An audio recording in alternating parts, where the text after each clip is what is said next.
السلام عليكم ورحمه الله. بسم الله الرحمن الرحيم والصلاه والسلام على رسول الله. اليوم البنات رايح نديرو وصفه جديده نجربوها كيف اللي هي باناكوطا. اليوم رايح ندير باناكوطا بذوقين، ذوق الفراوله وذوق البرتقال والليم. الحاجه الاولى البنات اللي رايح نبدا بها، عندي هنايا فراز قطعته قطع صغار، وعندي كاس سكر.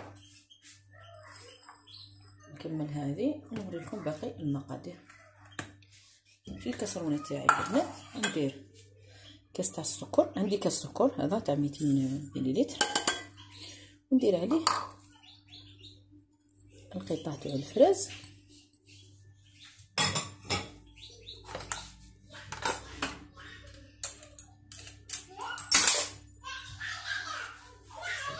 ونديرهم البنات فوق النار حتى نتحصل على لاكيري تاع الفراز، ونضيف لها العطر تاع تاع الفراز، عطر البرتقال وعطر الفراوله البنات يتخلطوا لي دائما.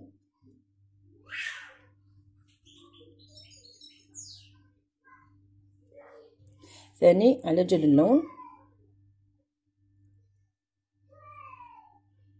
حندير هذه الكميه، ونزيد البنات شويه فاني باش تعطيني كوش باب. هي نديرهم مع بعض فوق النار البنات ونخليهم حتى نتحصل على لابيري تاع الفاكهه تاع الفراز. وبعد البنات نميكسيها.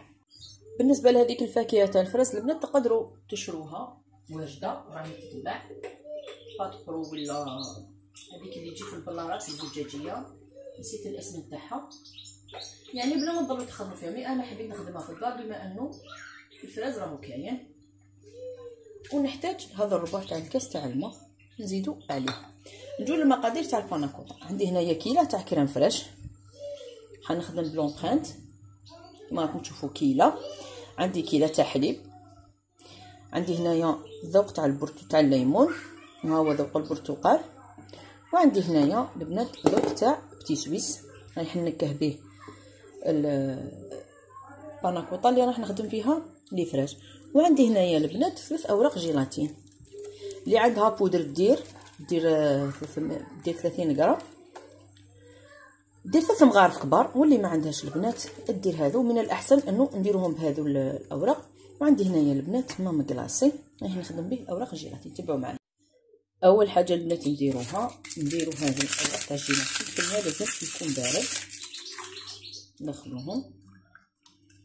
نخلوهم حتى يطراو مليح، نحطوها جانبا.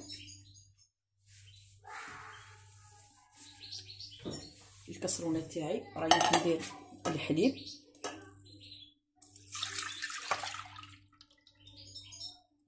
ونديرو فوق النار غير يسخن البنات. نزيدلو كريم فريش بعد ما سخن شويه البنات، ماشي بزاف يعني غير قسم ما يدخلوا دفا تاع النار.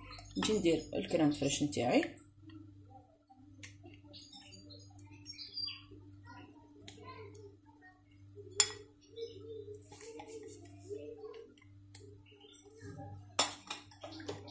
ونخليهم فوق النار مع بعض يسخنوا. غير نشوف رايح يبداو يغلاو نحيهم.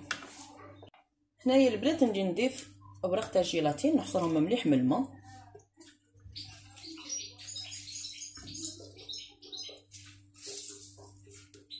نضيفهم نذوبهم مليح هنايا.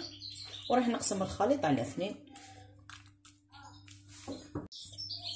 هنايا البنات قسمت الخليط على 3 كما راكم تشوفوا.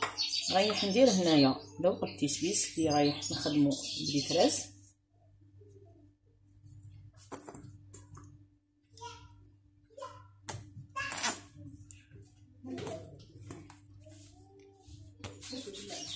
وهنايا رايح ندير ذوق البرتقال،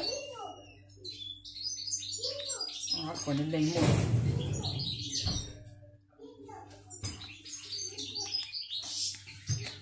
وهنايا رايح ندير ذوق البرتقال.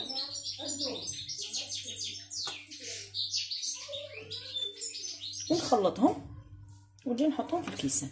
نجي البنات نعمر في هذا الكيسان يعني مش حندير هذيك الطريقه تاع نميلهم، يعني حندير شويه من هذيك لابيري تاع الفراس اللي خدمتها في الاسفل تاع الكاس. كل واحد واش يدير الفاكهه اللي متوفره عنده.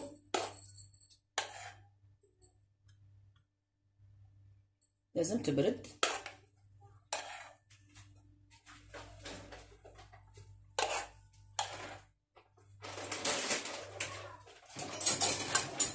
نجي ندير، يعني خليتها بردت، ما نعمرش الكيسان بزاف.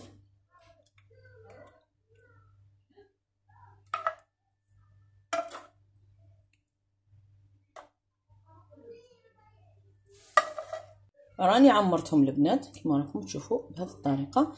نديرهم بالثلاجه يبردوا، ومن بعد نزيد لهم الطبقه الثانيه تاع الفراس، ونجي نعمر الذوق تاع البرتقال والليمون مع بعض.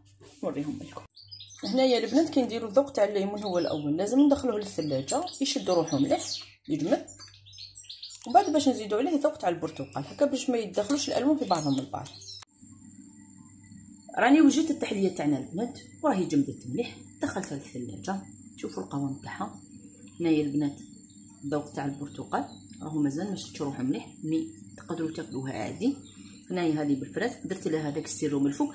ونسيتكم البنات راني درت السكر الناعم في المكونات، يعني نديرو قيس. انا درت قيس 4 مغارف سكر ناعم وحركتهم مليح مليح. نسيت ما قلت لكمش على السكر هذا مكان وانا درته.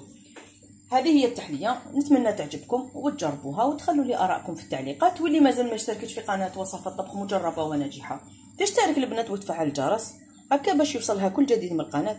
وما بقى لي الا نقول لكم السلام عليكم ورحمه الله، في وصفه واحده اخرى ان شاء الله، والى اللقاء.